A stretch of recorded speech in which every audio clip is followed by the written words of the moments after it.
Olá, amados, graça e paz. Com muita alegria estou novamente com vocês para dar continuidade ao nosso estudo na Carta aos Colossenses, já caminhando para o final dela. Nós temos aprendido sobre Cristo, aquele que é suficiente e supremo. Cristo é suficiente para nos salvar. A obra dele concluída na cruz, a sua morte e ressurreição, é tudo, absolutamente tudo que nós precisamos para sermos salvos. Crer e confiar que o que Cristo fez por nós é suficiente para cancelar toda a nossa dívida, como diz Paulo aqui em Colossenses, é suficiente para a nossa salvação. Cristo é suficiente, mas Ele também é supremo. Ele é o Senhor, Ele é o Rei dos Reis, Ele é o dono de tudo, aquele que tem o controle de todas as suas criaturas nas suas mãos, incluindo eu e você. E aquele que está em Cristo Jesus deve viver de acordo com o senhorio de Cristo. E é isso que nós temos estudado nos últimos estudos nossos, do capítulo 3 em diante, onde Paulo começa a falar sobre aqueles que morreram com Cristo e ressuscitaram com Cristo. E aí ele fala que nós devemos pensar nas coisas do alto, buscar as coisas do alto, e que nós devemos nos despojar do velho homem e nos revestir do novo homem, que é a segunda imagem de Jesus Cristo.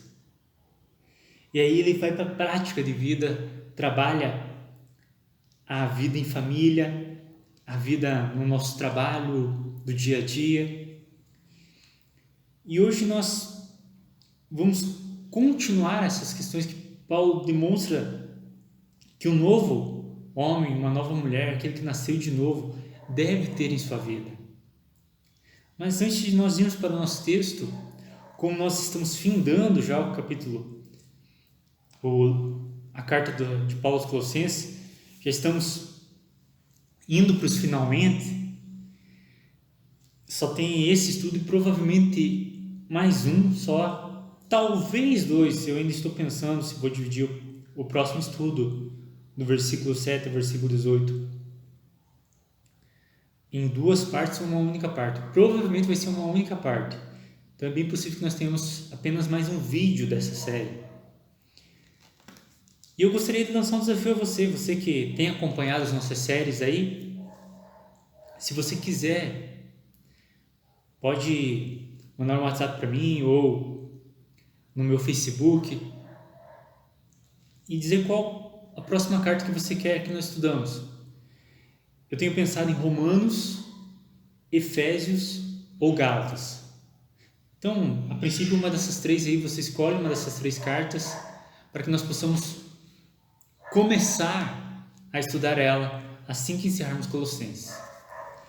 Mas, antes de irmos para a próxima carta, precisamos encerrar essa e vamos ver se encerramos ela com chave de ouro.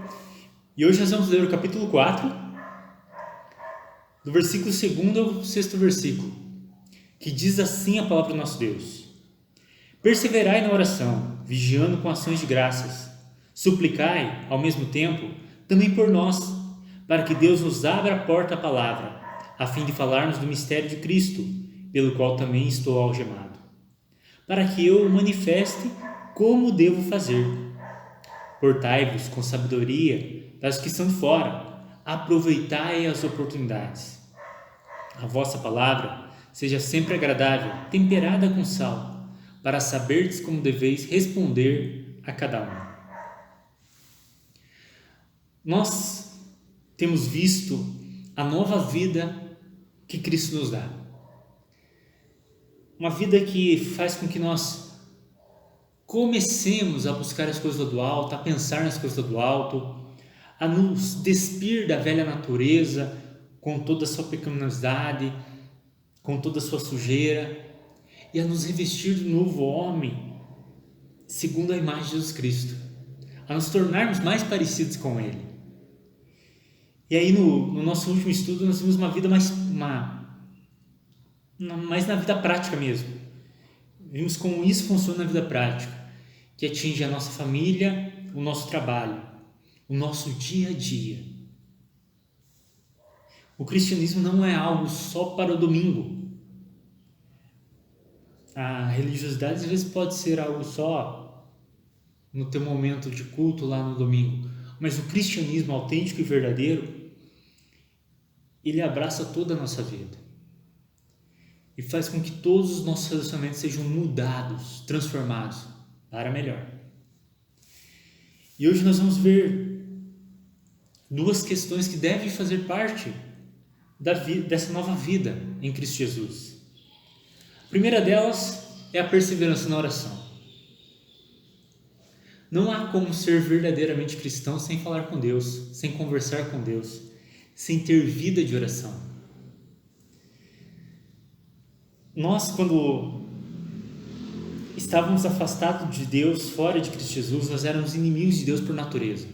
Nós não tínhamos comunhão com Deus. Apesar de termos sido criados para essa comunhão com Ele, para termos vida com Ele, para termos intimidade com Ele, o pecado nos separava e nos afastava de Deus. E por mais que nós tentássemos na nossa religiosidade nos aproximar de Deus, isso era impossível por nós mesmos. Mas Cristo, ao morrer naquela cruz, ao dar a vida por nós, ao pagar por todos os nossos pecados e cancelar toda a nossa dívida, Ele também fez algo fascinante. Quando você lê o final dos evangelhos, diz que o véu do templo se rasgou de alto a baixo, demonstrando que é uma ação divina, mas demonstrando que a separação que existia entre nós e Deus acabou, foi rasgada, deixou de existir. E a partir do momento que estamos em Cristo Jesus, nós temos livre acesso a Deus Pai, nós temos comunhão com Deus. O Deus Espírito passa a habitar em nós, o Deus Filho está intercedendo por nós e nós podemos chegar diante do Pai em oração. E Paulo diz que nós não devemos apenas orar, mas perseverar em oração. A nossa oração deve ser algo constante na nossa vida. A oração em nós deve ser uma vida de oração. Em outra carta, Paulo diz assim que nós devemos orar sem cessar. Nós devemos perseverar em oração. Às vezes, quando os nossos pedidos não são atendidos como nós queremos e desejamos, isso pode nos levar a desanimar da oração.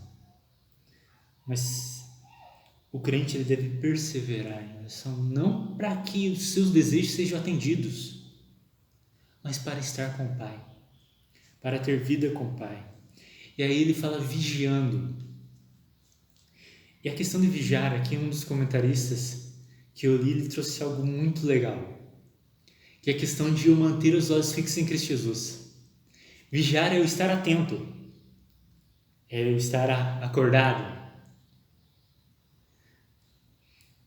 Mas o vigiar aqui, quando nós colocamos para a vida de oração, nada melhor do que a gente vigiar olhando para Cristo. Lembrando que nós só temos vida de oração por causa de Cristo. Que nós devemos chegar diante do Pai em nome do Filho, por causa do que o Filho fez por nós. Por isso, vigiando, olhando para Cristo, mantendo os nossos olhos fixos nele e perseverando, isso com perseverança.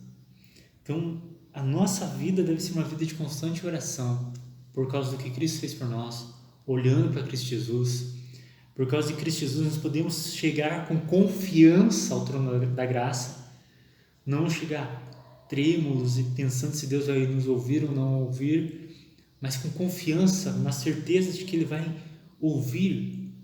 E mais do que isso, o autor dos Hebreus diz que aquele que se aproxima de Deus deve crer que Ele existe, que se torna galardoador, ou seja, que Ele recompensa a todos o que o buscam.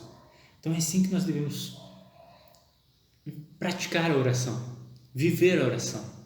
Assim que deve ser a nossa vida de oração. Devemos perseverar. E tudo isso com ações de graça. Agradecendo sempre a Deus por tudo que Ele fez por nós em Cristo Jesus. Esse é o principal motivo da nossa ação de graça, da nossa gratidão, o que Deus fez por nós em Cristo Jesus. Devemos sim agradecer sempre que Ele responder as nossas orações como nós queremos E devemos agradecer quando Ele responder as nossas orações como nós não queremos. Eu lembro que no começo da minha caminhada cristã, eu estava orando muito por um motivo. E todos os dias eu orava por aquilo, e no final da minha oração eu falava: Pai, não seja feita a minha vontade, mas sim a tua vontade. Apesar de ser meio hipócrita no momento, porque o que eu queria é que minha vontade prevalecesse, mas, querendo fazer uma média com Deus, talvez, falava: não, que seja feita a tua vontade. E aí, passou o tempo, quando foi para aquilo acontecer, não aconteceu como eu queria. Ou seja, a vontade do Pai prevaleceu. E eu fiquei muito revoltado, eu comecei a questionar Deus. Na época eu trabalhava na rádio, eu saía meia-noite da rádio e ia embora a pé, que já meia-noite não tinha mais ônibus. E na minha caminhada ali para casa, eu fui conversando com Deus, falando: Senhor, por que não deu certo? Eu orei tanto por isso. E aí veio Mateus 6,10 na minha mente. E eu não tinha noção do que dizia Mateus 6,10. Então eu fiquei em vez de ficar reclamando, fiquei Mateus 6,10, Mateus 6,10, Mateus 6,10, para chegar em casa, ler Mateus 6,10 para ver o que dizia a palavra de Deus. E quando eu cheguei em casa, a primeira coisa que eu fiz foi ir na Bíblia e ler Mateus 6,10. E ao ler é o trecho da oração do Pai Nosso, que diz: seja feita a tua vontade, assim na terra como no céu. Eu lembro que eu fiz assim: entendi, Senhor, essa é a tua vontade, obrigado por ter respondido a minha oração. Às vezes, na nossa vida de oração, a gente até coloca: seja feita a tua vontade, mas a gente quer que a nossa vontade prevaleça. E quando a nossa vontade não prevalece, a gente fica irritado, fica chateado com Deus, questiona Deus, murmura. Por isso, Paulo diz que nós devemos perseverar na oração com ações de graça. Aprender a agradecer por tudo que Deus já tem feito por nós.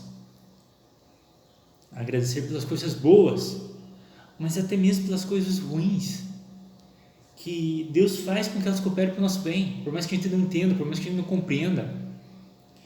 Mas até mesmo essa pandemia que nós estamos vivendo, Deus faz cooperar para o bem daqueles que o amam, daqueles que são chamados segundo o seu propósito. Por mais que no momento nós não entendamos, por mais que nós não venhamos a compreender, Deus faz com que aquilo coopere para o nosso bem. Isso é um fato. Tanto que Paulo, em Romanos 8,8, ele diz assim: sabemos que todas as coisas cooperam. Ele não fala achamos, ou assim está escrito, como se fosse algo da palavra de Deus, mas está demonstrando que é uma coisa da experiência dele, e não só dele, dos demais cristãos. E se você está em Cristo Jesus, é uma experiência na tua vida também. Talvez você não tenha parado para pensar nisso, mas provavelmente, quando você parar para pensar e ver tudo que já aconteceu na tua vida, você vai ver com que Deus trabalhou para que tudo aquilo cooperasse para o teu bem. Uma história bíblica que você pode ler para ver muito bem isso, a história de José. Dê uma lida nela, medite naquela história, veja tudo o que aconteceu com José, tendo essa visão de que tudo coopera para o bem. E aí você vai aprender a ter mais ações de graça. Realmente agradecer mais, a perseverar na oração, vigiando e com ações de graça. E aí Paulo passa um pedido para ele.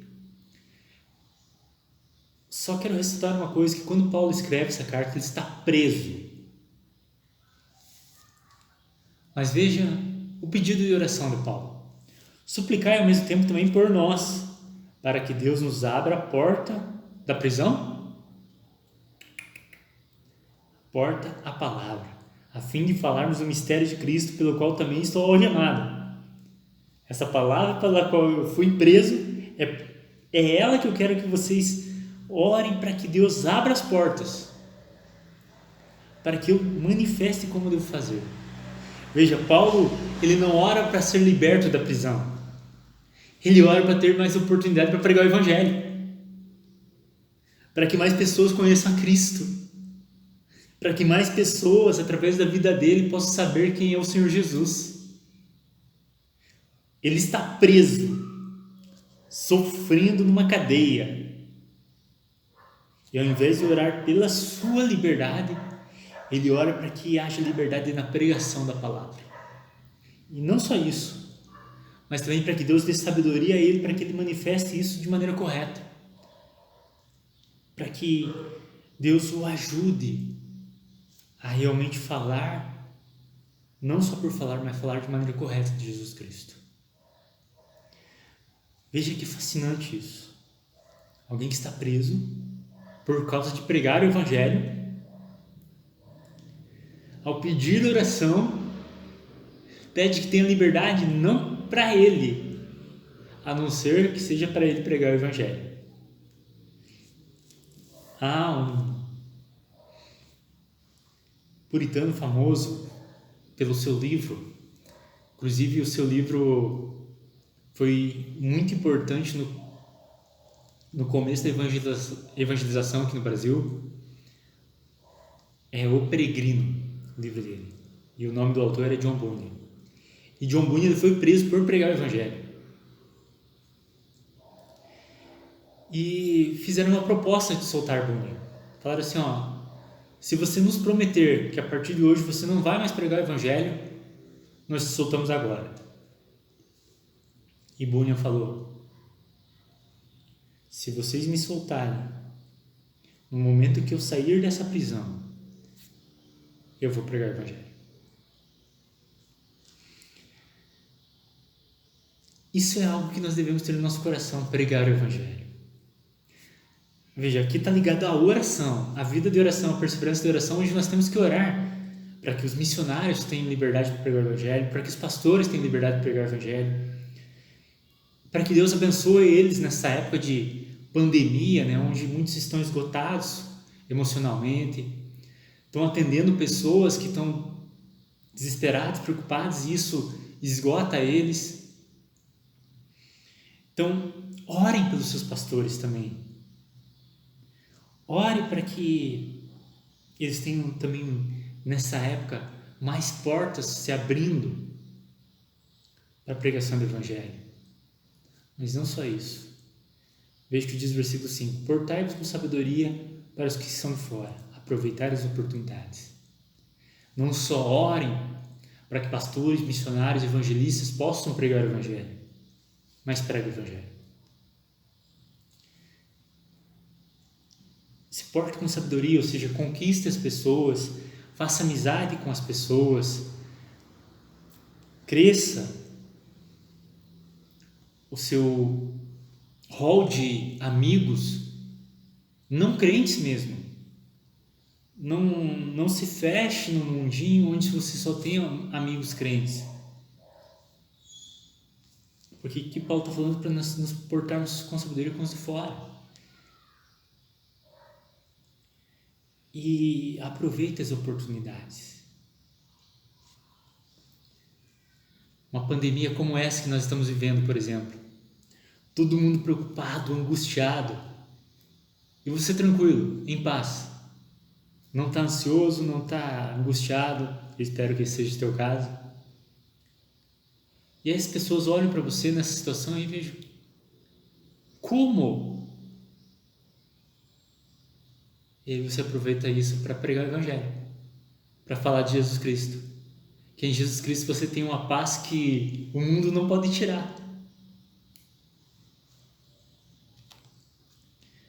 E ele continua dizendo, a vossa palavra seja sempre agradável. Aqui é um grande problema. Quando Paulo fala a palavra ser agradável, temperada com sal, não quer dizer que nós não devemos falar a verdade e confrontar o erro. Mas não sei se você acompanha redes sociais, acontece muito disso.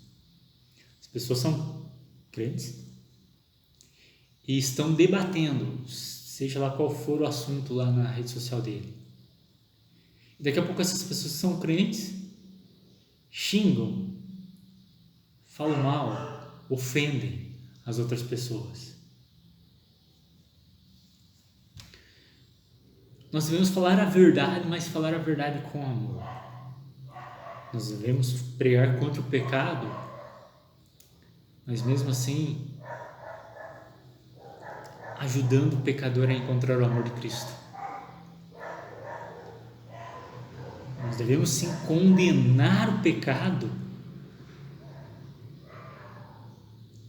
e isso às vezes isso vai ofender as pessoas, mas daí não é você que está ofendendo, é a palavra de Deus que está ofendendo elas, por causa do pecado delas, por causa do amor que elas têm pelo pecado. São coisas diferentes. Mas aqueles que ouvem e dão ouvido vai ser algo agradável.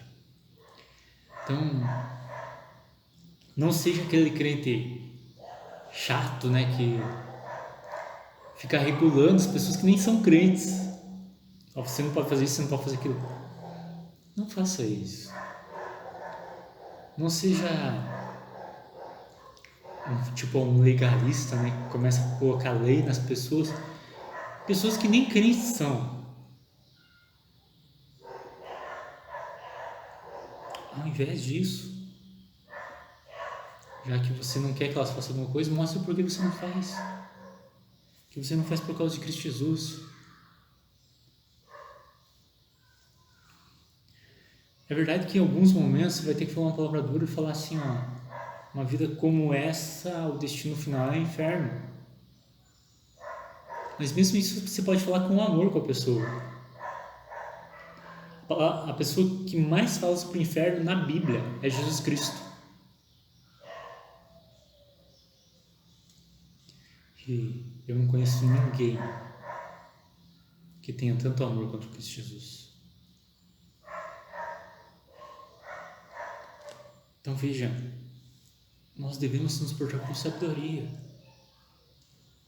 Saber o que responder a cada um. Às vezes nós estamos tentando responder perguntas que as pessoas não estão fazendo. A gente está querendo que eles entendam algo, mas eles não estão preocupados com outra coisa. E enquanto aquilo não for saciado, satisfeito, resolvido, eles não vão conseguir entender isso. Por isso, se porte com sabedoria. Peça a Deus sabedoria. Deus, ele fala em Tiago que ele dá sabedoria a quem pede. E dá livremente. Então é só chegar e pedir sabedoria. Perseverando nessa oração, peça sabedoria. Que Deus vai te dar sabedoria. E aproveite todas as oportunidades. Que é uma oportunidade melhor para pregar o Evangelho do que uma pandemia, onde todas as pessoas estão sem saber o que vai acontecer amanhã. E aí você pode chegar para ele, não, mas eu tenho segurança no amanhã. O meu amanhã é certo. O meu amanhã é muito melhor porque eu vou para um lugar onde não há morte, não há pandemia, não há tristeza, não há dor. E aí fala de Jesus. Aproveite as oportunidades. Sempre procurando ser uma pessoa agradável.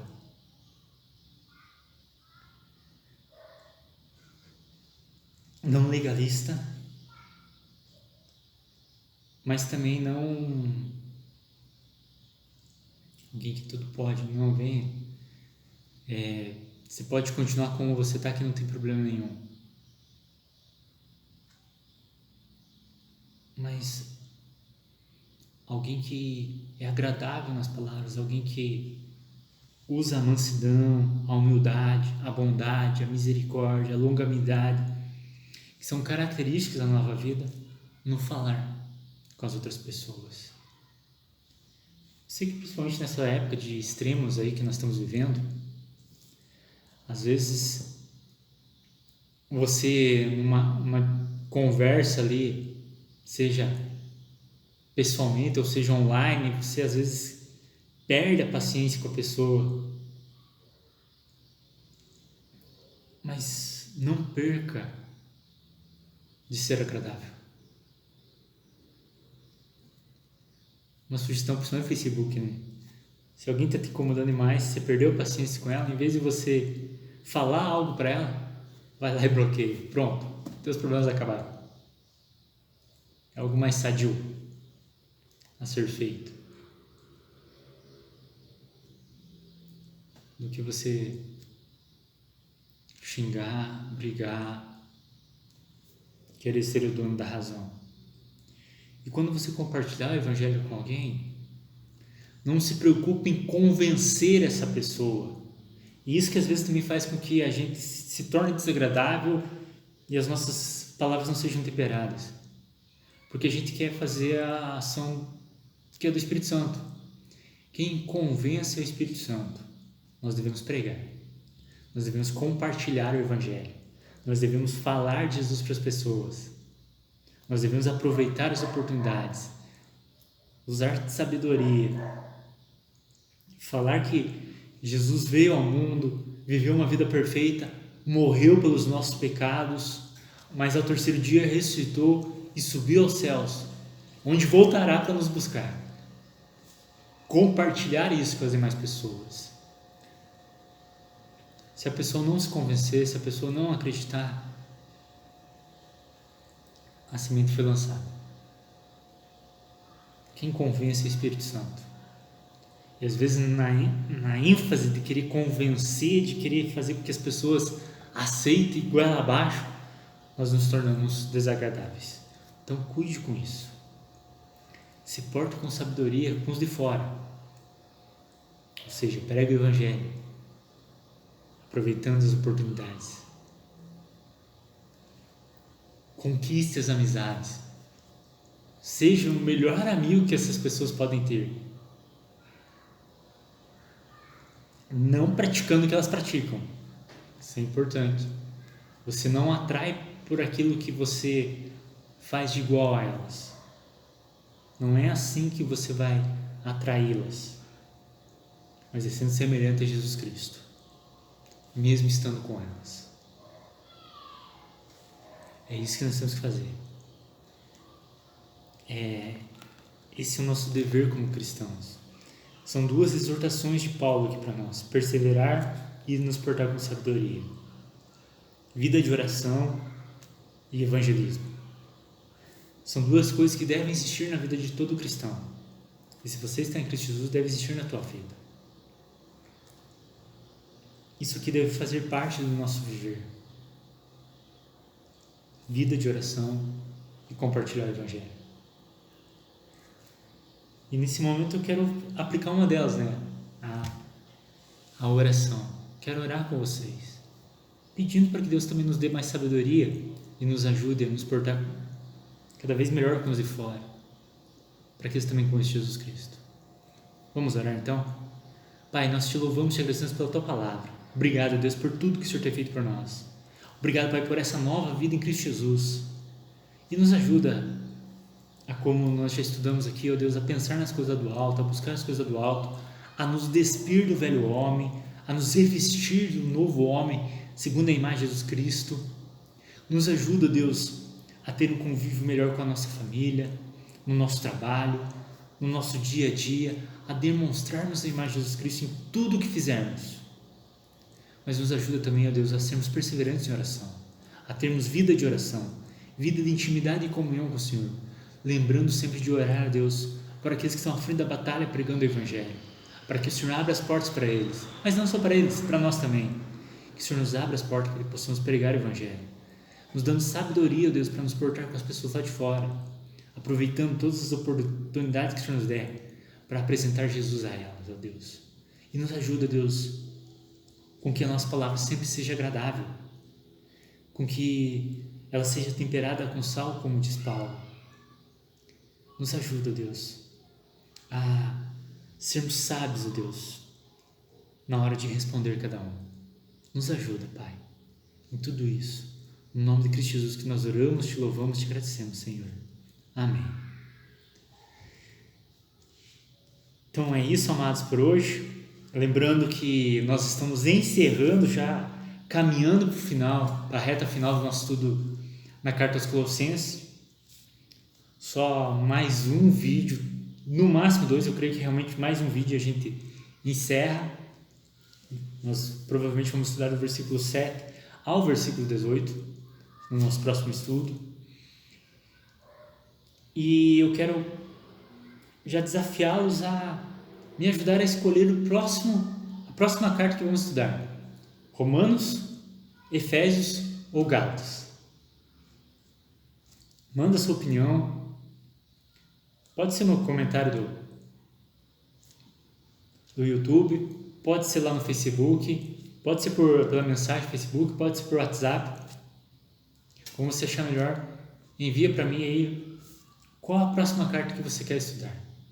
E aí eu já vou começar a me preparar, a separar material para estarmos estudando e começando uma nova série. E, se Deus quiser, eu volto com vocês domingo pela manhã, às 9h30 da manhã, com a continuação da Carta aos Colossenses. E se o pessoal já me responder, já vou dizer qual que vai ser o nosso próximo estudo. Então, fique ligado. Se Deus quiser, domingo pela manhã, 9h30 da manhã, nós teremos mais um estudo. E até lá, se Deus permitir.